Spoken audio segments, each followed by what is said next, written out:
With loads of business advice flooding the industry, it has never been harder to see the path to success. And you can't take action if you don't have clarity. Get clear on the actionable tips and strategies that will help to scale your business here on Masters in Clarity, the podcast that brings you clarity around messaging, business growth, digital marketing, personal development, and the business owner's journey to success. Let's join our guide, the master of turning clarity into action and lasting impact, Dolores Hirschmann.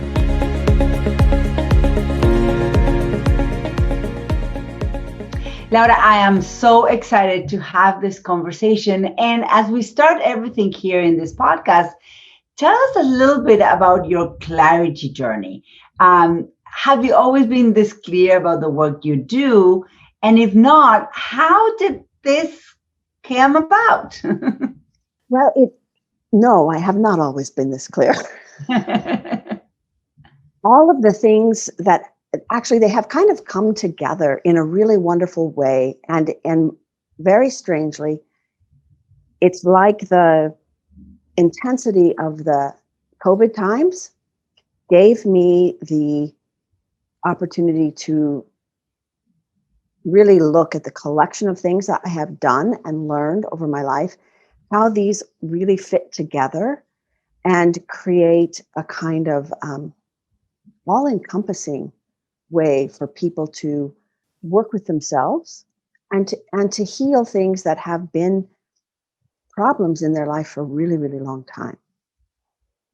So I started out as a dancer, and I did a whole lot of body work and performing and training. I was mostly a ballet dancer and a modern dancer in terms of concert stuff.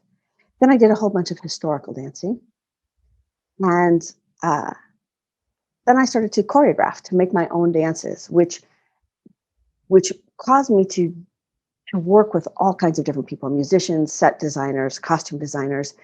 And it just expanded my ability to communicate, but also this idea of collaboration and how you create things with another person in conversation, in creation with another person that you wouldn't make by yourself. And this is a big element of the work that I teach, which I call body, brain, business balance. And it's a lot of different things, but our personal human self unites all these things. You know, we have emotions, we have a physical body, we have dreams and aspirations, and we have thoughts, millions of thoughts every day. And so all of these, when we bring them together in one place, and then when we share with another person from an authentic center, we create connection and growth and healing. And so that was really wonderful for me to figure out that I didn't have to stop being a dancer and a mover and a creator to help people on a healing journey, that it's all combined. And that made me super happy. Yeah, and so I love what you're sharing. A couple of things here, because I think in these conversations that I always have, I love asking this question because my listeners are in some part of the journey that I am or my guests are, and there is, and what I'm hearing is it's almost like a requirement to go in this clarity journey and arrive to a safe harbor where you're doing work you love and you're having an impact. Is that there's a requirement of an open-mindedness and an open heart. And I think there's a process which you just shared about, you know, the role and the journey of being a dancer, where it was all about your move as dictated by a plan. The choreographer or whoever was in charge of the overall performance, you were one player in that performance, and there was a perfection needed in your performance, and also there was a plan that was not yours. Part of the deal, right? It's part of what we do. And we're going to talk about perfection in just a second, but in the journey of you embracing your own movement, your own dance under the supervision and plan of others, and then shifting to moving beyond that to owning the moves and leading the moves as a choreographer and becoming one voice in a collaboration of voices that make a performance. Like as a choreographer, you're working with a production team and the stage, and you know, all the players that come together, and now you're co-creating a performance versus just being someone following someone's rules. And so, and the analogy that you're bringing in, as you know, that led you to the path of today of bringing healing as you help someone collaborate in their own internal elements. Like we all have inside of us, we have performers, we have choreographers, we have you know, costume designers. I mean, all of us, it's inside of ourselves as well.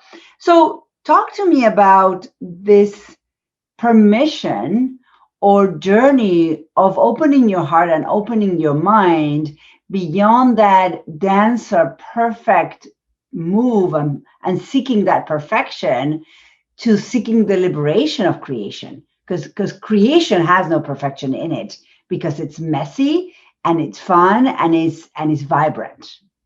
It is, and it's really interesting in terms of a journey, because I think that all of the things I learned perfecting a type of performance gave me skills and helped me learn to analyze, helped me learn to move exactly in time with another group of people. And the negative side of this was I learned to be hypercritical. This wasn't good enough. That wasn't good enough. And this is the truth, is you know, you're either on the beat or you're not on the beat. I mean, there is a definite... There's a truth there. black and white thing.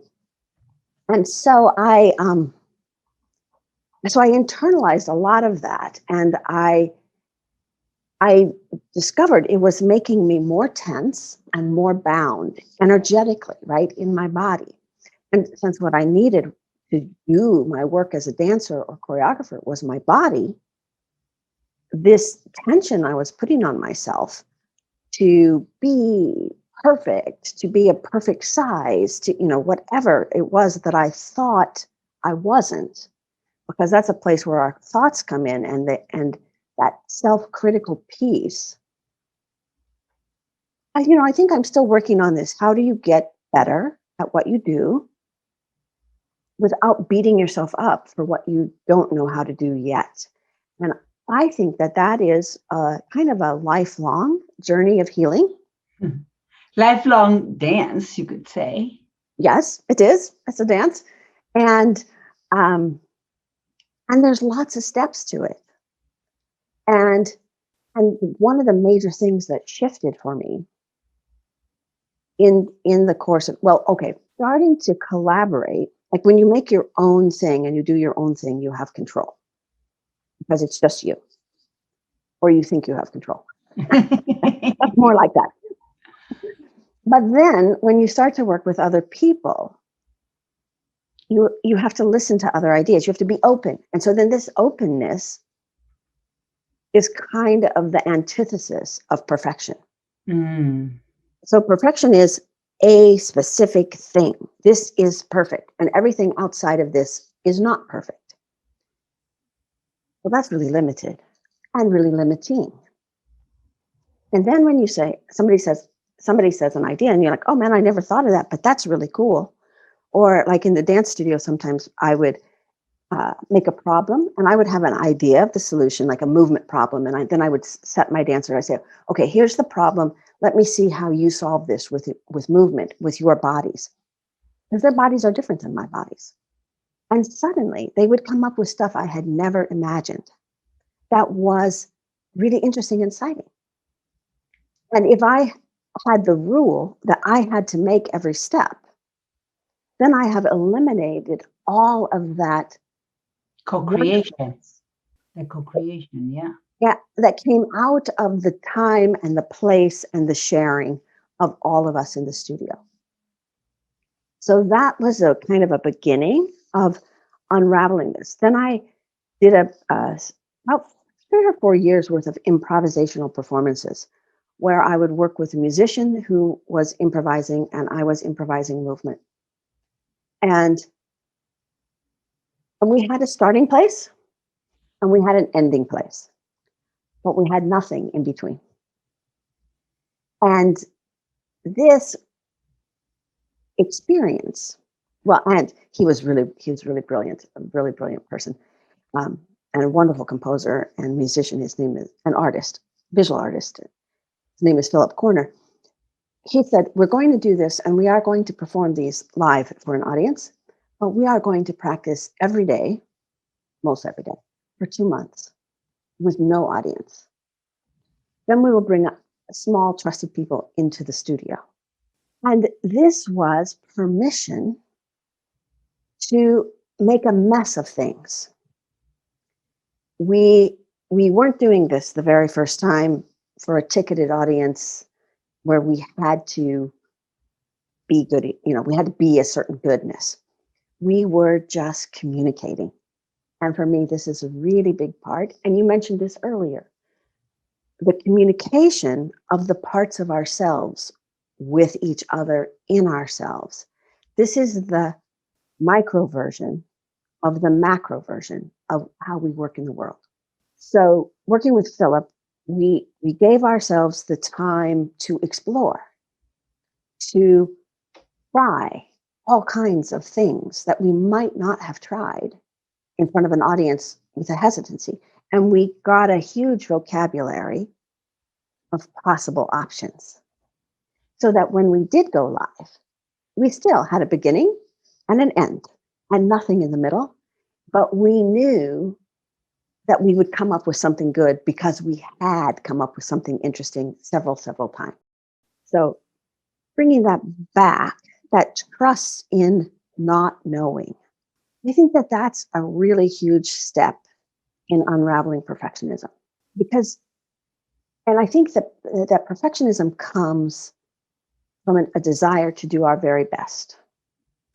I don't think it starts from a rigid and bound place. I think it gets rigid and bound often as people misinterpret what perfect is.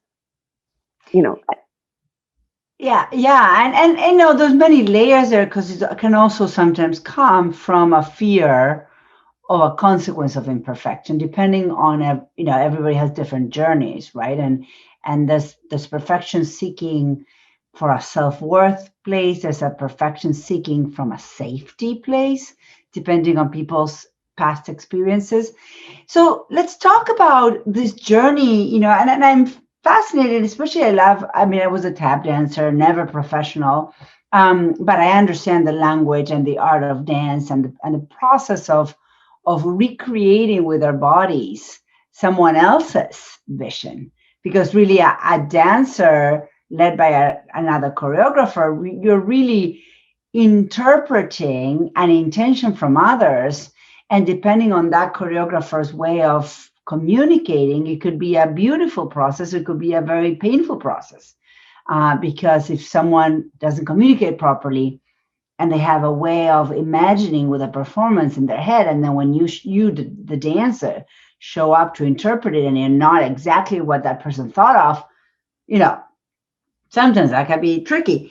And so if we translate all this conversation to your work today, because I think there's a lot of elements in the work that you do today on helping people manage their own emotions, their body connection, balancing, stress, all of these are things and experiences you had in your life as a ballerina, and that you're now translating your insights into helping everybody, not just ballerinas, correct? Right. Who are the people you love to work with? Because if our audience is listening, I want to make sure that they can identify that they are the people that should call you. Okay. So the people I love to work with are people who, oh, now you're going to laugh about this. You're going to really laugh. They know things can be better. Mm-hmm. And so, and they usually are passionate and strong-willed, and they are dedicated to improving themselves, their lives, their families, but it's not working. Somehow it's not working. And the more and harder they try to make things better, the more things just feel off, out of balance, out of sync. And so those people, they're kind of banging up against the wall of their desire to be better, to be a better mom, to be a better wife, to be a better business person, and they don't know how to do it. And so the work I teach about balance and coming into balance with your body and your brain is to admit this, right? Mostly what happens, and you talked about that too, like about fear being a driver of perfectionism, is when things don't work right, we usually do what used to work in the past more and faster and harder. And we forget that this isn't the past. This is right now. And so, like an improvisational dance, what we need right now is different than even our most successful thing from the past. So this is also, the people I like to work with are curious. They're frustrated because things aren't working, but they know that things can work, and they're like, how could I make this work? There's got to be an answer, and there is an answer, because that's what I have as an answer. And so then we start a journey of observing our thoughts. And so let's talk about that. So if I say, Laura, I want to work with you, let's walk me through what happens from the moment you and I connect to the next moment. The next step. Okay. So I would say, wow, it's great to talk to you. I'm so excited to meet you and to explore what kind of a journey we might go on together. And we can think about this as a trip journey or a creation journey. Like, we are going to make a project together because it's a collaborative journey. And then I would say, tell me a little bit about what's going on in your life. What are some things going well? A couple of things going well. And what are some things that aren't going so well for you? And if you would tell me those things, we will celebrate the things that are going well. And then I will say, let me know how you felt when you tell me those things. Because even now, when you're thinking about some things that are going well, and I don't know if this is video as well as audio, but I see you smiling, and you're also. Then when I say to you, well, what are some things that aren't going so well? Your smile slightly goes away, and your whole body a little bit pulls in. Mm-hmm. And so that is totally natural. And it's our body sharing with us that it feels better when we think about the things that are going well. And it doesn't feel as good. Energetically, it doesn't move as well when we think about what's not going well. And our whole life is built on identifying what's not working and trying to fix it. And so if you start with what's not working, you already start with that baseline tension. So part of the work I do with people is to say, okay, we want to work on opening up this thing that's not going so well. And that's cool, but we're going to leave it over here on the side for a minute, and we're going to come back to what's going well for you. What's something that makes you feel happy or joyful, or just even, something as silly as you made fried eggs today and you didn't break any yolks when you turned them over. Simple wins. Yeah.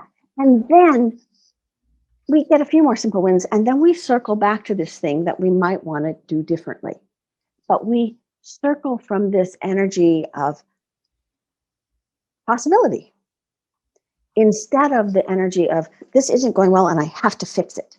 And just that focus, that slightly larger focus, puts this thing in balance, for one thing, because some things are going well, and so this suddenly is not so big, you know, and our mind is in a more open and creative space. And that's a simple way with a simple issue, you know, but it works on deep emotional issues. It works on creative blocks. The process is the same, just what you apply it to. Yeah, it sounds like, that what you do is you help your people, your clients, get into that intuitive flow, which is at the core of every good dancer. There's the choreography, and then there is your through line of movement. And I'm understanding that you help your clients reconnect, and sometimes connect for the first time with the through line of intuition, which is also the through line of our creation, of our movement, of our soul, right? Right.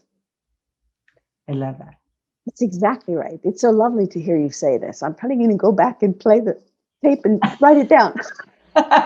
Well, Masters in Clarity, that's what we do. So, perfect. but I love, and I always say that, most of the people I work with, most of the guests I have in my podcast are people who have turned their past, their passion, their purpose into their life's work. And usually, and I sometimes even throw in there their pain, because it's the pain is part of their purpose, is part of their passion, definitely part of their past. And when we can, give ourselves permission to integrate it all with a shared purpose for bringing forth our life's work to have an impact. It's the beauty of people like us in the work that we do, is we serve with, in many cases, with our past pain.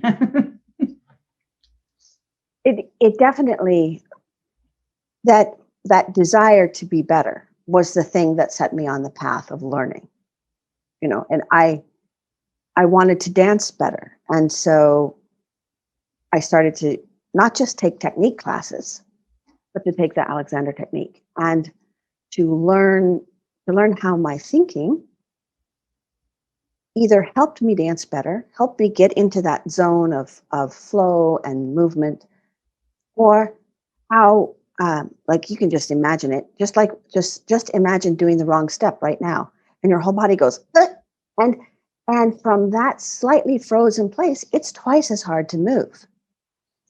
And so that's part of where I started with, oh man, my body is so responsive to my thoughts on every level.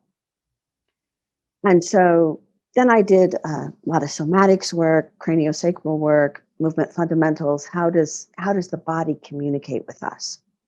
Because the body has its own language. And a lot of times the language is mysterious to us, but pain is one of the key messages that comes from the body. It is a sign that things are out of balance. So a simple thing is if you eat something and you have a stomach ache, that's a sign that your body doesn't find that food to be nourishing. That's a fairly simple message. But if your feet start to hurt, that's a sign to look at what you're doing. How are your shoes? Maybe your shoes are worn out. Maybe you forgot to check and you wore the heels down, and so you're walking funny, and this is making their feet hurt or your back hurt. So a lot of times people are like, oh, pain is bad. I just want to be rid of it. And I'm like, I think pain is your mailman. Yes, or your mailwoman. That's a good one. It's a messenger. It's bringing you information, and people think they think pain is one thing, but then, like I say, okay, well, really, maybe your pain is trying to tell you something, and if you ask your pain what it's trying to tell you, And suddenly the pain like softens, because the reason it's so tight and loud is you're not listening to it. Paying attention. Yeah. And it's just like a person when somebody doesn't listen to you. It's like a 2-year-old temper tantrum. It just says it again and again and louder and again. Exactly. So do you work with people through conversation, or there's movement integrated into your work as well? Honest and truly, it's a total improvisation. So it could be either, or both, or none, or both, maybe people want to journal, and so it's what comes up from the person. So I do a lot of work because online, because I'm in Kansas, right, and I'm far from everybody, but through the internet, I can connect to everyone, mm-hmm. and then we just start, and then we are making like a dance, and I call this body brain business balance is what you get, but the process is dancing with ease.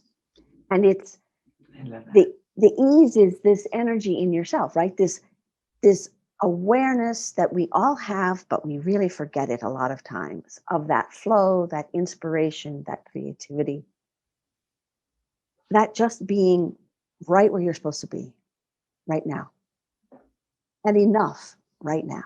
Enough right now. I love that. And so let me ask you a question. What are you most excited? Because, 2021, we've just finished a pretty hefty dancing year. What are you most excited in the next 12 months? I think that, one of the things that became really important for me during the whole, what I like to call strange and interesting times of COVID. And that was my first thing, is people were like, oh my God, this is a pandemic. Oh, this is terrible. This is, and I'm like, okay, it's not cool. I'm down with this. This is not cool. This is not my first choice of things to have happen.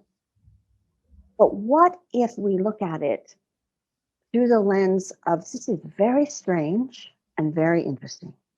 What happens to all the things? And so I ended up doing like 230 conversations online about strange and interesting times. Oh, that's cool. Whatever came up from COVID, sometimes my audience members would write things in that were bothering them. And I would say, okay, this is not perfect. It's not great. But what if you, like pain, what if you look at it differently? So one of the things I realized is how damaging fear is for everybody, the emotion of fear. And I realized that this work is very, how can you not know what your work does? But I think that's a part of the process of clarity. Is that by doing things like I did with my composer friend Philip, by doing our improvisation, we revealed to ourselves what the improvisation actually was. And so that is the same that happened with me, is by doing these conversations, changing the perspective on things, I realized how powerful that is, and how that is a choice everybody can make.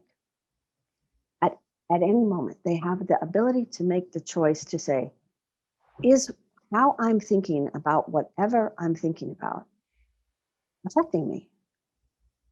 Is how I'm thinking making me feel tight and confined and constricted and angry? And you can hear it in my voice right away, right? Even when I just say those words. And then I come back to myself, and then my voice just changes all by itself. And so then I say, oh, now I feel differently. What did I do? I stopped thinking about constriction. I didn't think the opposite. I didn't think about expansion. Didn't think about anything. I just said, this thought is causing me pain. I'm going to listen to my body tell me that this thought is causing me pain. And I'm going to make a different choice. Mm-hmm. Mm-hmm. And that choice changes everything. Mm-hmm. Changes how my body feels, changes how I lean forward or back from the screen, changes the pitch and speed of my voice. And I'm like, this is, this will help people in all areas of their life to choose a path that brings this kind of at ease in yourself. And then suddenly your body's like, yes, we've been calling you. We've been telling you this. And your body suddenly is happy. And you're like, oh, that's so easy. And at the same time, the reason I work with people is because it's hard to remember in the moment. We get so caught up in the moment of what's happening that let me see if I can do something really quick. I can think of an example. Yeah, well, okay. After we finish this interview, I have a thing to write, and it's pretty big and pretty important. And I'm like, gone. I'm gone. I'm just suddenly gone to what's going to happen after this. Mm-hmm. I realize that. I hear my voice in my ear. I say, oh, well, I don't have to worry about that. It's not here yet. It's not here yet. It's not at the moment. And that's the beauty of improv in general. And I think this whole series of conversations you've been having and this thing you're tapping into as far as helping people be so aware of what's here, what's now, what is that thought, and to choose a different thought is powerful. So let me ask you a question. If you were to invite our audience to take one action, what action would you invite our listeners to take right now? Okay. This is funny, but I'm gonna ask them to do a little experiment so that they have some immediate feedback from their body, and they can start going forward to hear the messages from their body a little bit more clearly. And this action is to just take one hand and make a fist and squeeze it tighter and tighter and tighter and see what you feel. Notice. Can you hear my voice? Is it so funny? And then just stop squeezing. And that is that choice. That's that thing. That tighter, I could feel it in my voice. My arm was getting, as I feel my muscles, all my arm muscles were tightening. Your body will tell you different things about squeezing that fist. But when you stop squeezing, that's that instant decision of not release and not continuing down the path of increasing the tension in your system. I love that. I love that. Well, you heard it. Make that fist, be aware of that tension, and then release and feel the release. And that is true whether you're holding your fist tight or your thought tight or your anger tight or your pain tight, whatever it is that you're holding tight, just test what would look like, what does it feel like to release it? I love that. Thank you, Laura, for that simple but powerful metaphor and exercise at the same time. One more question. Is there one book we must read? What is a book? It depends on which book I'm reading right now. Well, one of the things you were mentioned that you and I discussed was The Body Awareness in Action. Yeah. Which I think changed name to Freedom to Change by Frank Pierce Jones. Yes, that is for me, that was a really profound, shifting book. I read it early. I was probably still in my 20s, probably my late 20s, but it was both scientific, like why the changing happens, right? So we experience this with the fist, but the other thing that happens is when we have tension in our system or we have fear, we connect, the back of the neck collapses, and it just interferes with everything. Interferes with breathing, interferes with moving, interferes with speaking. And so that book has a lot of, well, the guy was amazing. He did this really early before there was computers. And so he has x-rays and all kinds of things that show the human body, which of course is my passion, and give proof as to how something so subtle as changing your thinking can actually change your skeletal alignment and your physical posture. I love that. And it's this freedom to change, this choice. This is everyone's choice to make this, to stop squeezing, just to stop squeezing. You don't have to do anything else. You don't have to stretch. You don't have to sit up. You don't have to do anything differently. Just stop that one thing. I love that. I love that. I love See that. what happens. I love that. We're going to add the information about the book in the show notes. So where should people find you if they want to work with you and release with you and find balance with you? I am at dancingwithease.com. Dancingwithease.com. And they can email me, Laura at dancingwithease.com, or just go to my website. I have a couple of little free gifts they could sign up for. Awesome. So we'll put that in the show notes, dancingwithease.com. Well, Laura, thank you so much for your time today. Any parting words you want to share with us? Enjoy.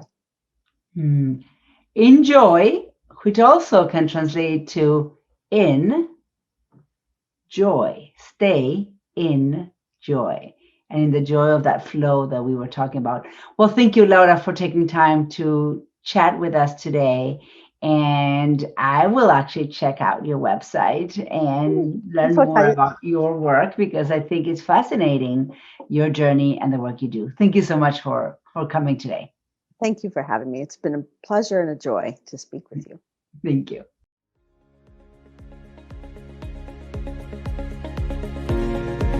Thank you for listening to this episode of Masters in Clarity. If you loved today's show, please subscribe to our podcast and leave us a review. Share this episode with 2 people in your world, and as a gift, go to mastersinclarity.com/free to download free clarity resources. Join your host, Dolores Hirschmann, next time to continue forging a clear path to your impactful success.